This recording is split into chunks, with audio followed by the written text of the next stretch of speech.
morning, children. Today I will continue the lesson 6, Management of Natural Resources, class 10 Bio. So in the previous class we have studied about the conservation of forest, conservation of wildlife. Now today we will take the topic of conservation of water. We all know that the availability of water, drinking water especially, it is going very less nowadays, and we are unable to meet the demand of the water due to the following reasons. There are so many reasons due to which there is a crisis of water. The first reason is that overpopulation.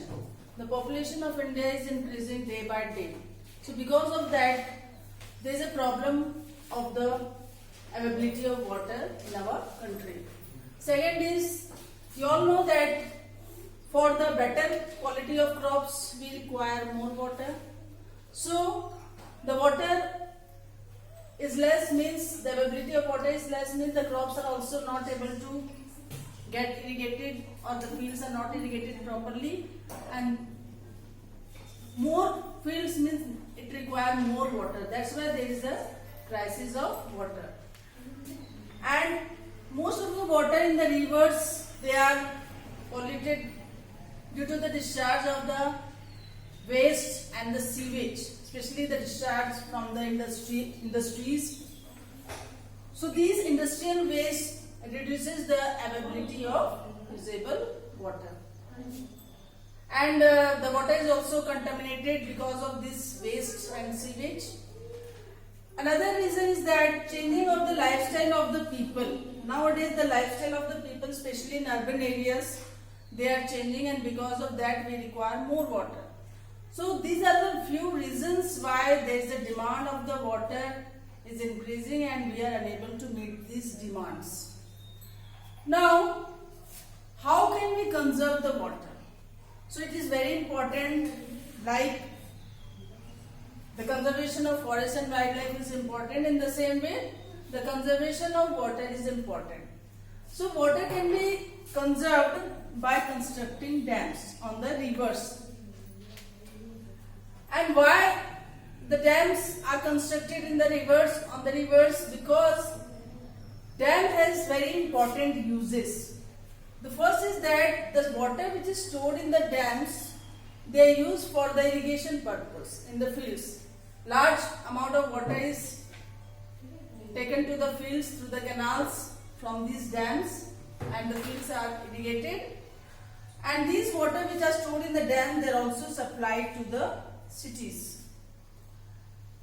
Next is that usefulness of the dam is that it is used to generate electricity also.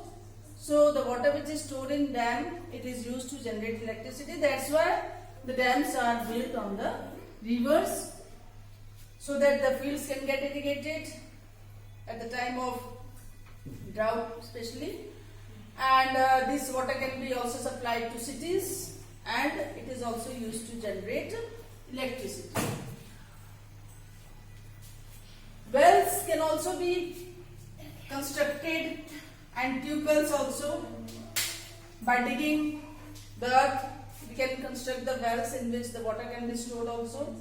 And if we go deeper into the earth, we can also make tube wells, and from the tube wells, this water which comes from the tube wells, they can also be used for irrigation purpose and for other purpose. Now here we are talking about the dams, so it has very important uses, but there are some problems also which are related to the dams. And the problems are, the first one is the social problems. What happens when we construct dams on the rivers? The human settlements are destroyed. Means most of the people and the human settlements, their homes get submerged in water. And in this, what happens? Most of the people's lives are also lost, as well as the animals and their houses, they get destroyed by constructing huge dams. And second problem is that it also leads to environmental problems. Environmental problem is if we cut the trees for the construction of the dams. So these there will be a loss of biodiversity. And these biodiversity means these plants, animals, they also get submerged in water, which disturbs the ecological balance. That is also the problems which are related to the construction of the high-rise dams. The third is the economic problems. Economic problems, whenever the dam is built on the rivers, the huge amount of money is involved. So there will be, we have to spend a large amount of money, the government has to spend a large amount of money, and that leads to the economic problem of the country. So these are the few problems which are related by the construction of the dam, the social problems, the environmental problems and the economic problems.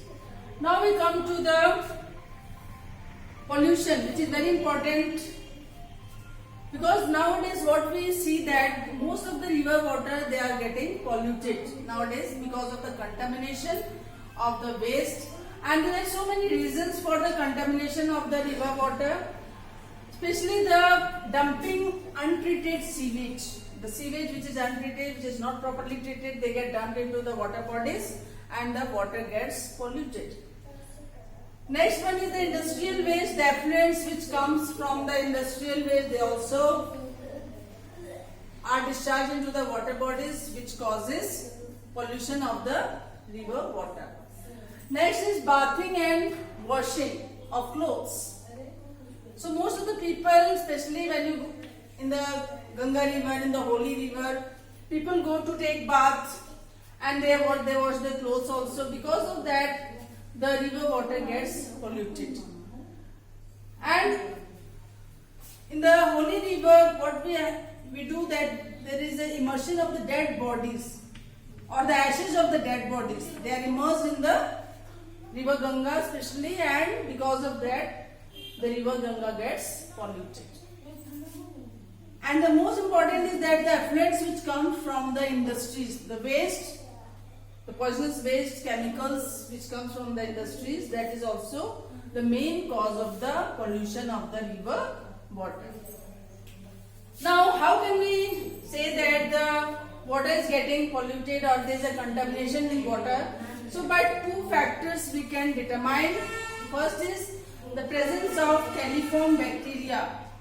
Actually, coliform bacteria is not harmful for the water, but these coliform bacteria is especially present in the intestine of the human beings, and when these coliform bacteria, along with the coliform bacteria, some other bacteria are also there which can contaminate the water, and because of that the river water gets polluted, especially the Ganga water or the Ganga river, they get polluted due to the presence of coliform bacteria or the bacteria which are present along with the coliform bacteria. Coliform bacteria is a group of bacteria which helps in the pollution of the river water. Second is the measurement of the pH. pH, if the pH of the river water is below 7, means the water gets acidic, and because of that the water can also get polluted. So these are some of the causes of the pollution of the river water. Because of that, the availability of the usable water is decreasing day by day, and there is a shortage of the water. So these are some of the causes. Now in the next class I will explain you about the conservation of water, like in the rainwater harvesting is used to conserve the water. Thanks for